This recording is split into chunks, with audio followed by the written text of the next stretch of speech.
Hello there, I'm San for Days, and for those of you who don't know, I'm developing my first game called Slimes Can't Jump.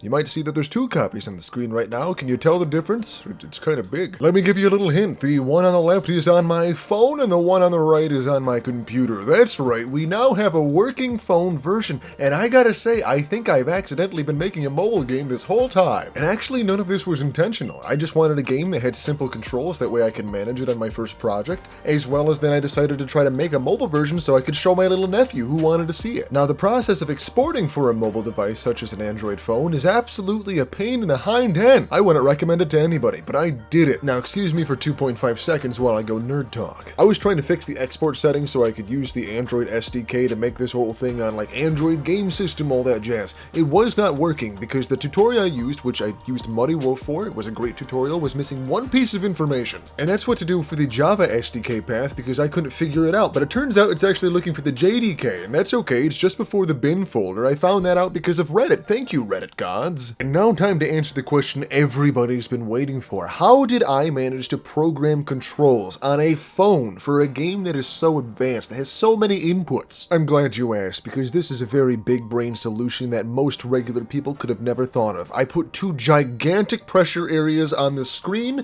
If you touch the right side of the screen, you move right. If you touch the left side of the screen, you move left. And I decided you cannot use the instant reset function on mobile because that's just too convoluted. I didn't want to put a button on the screen for it.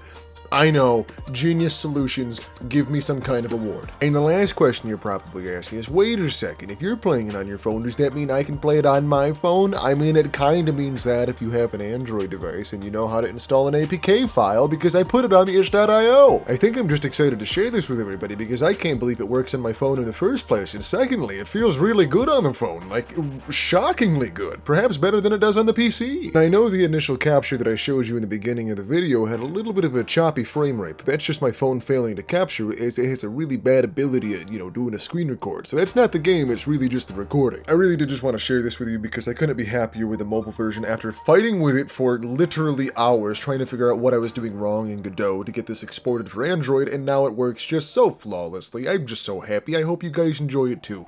As always, this is San for Days. I am Coarse, and I get everywhere. Bye bye now.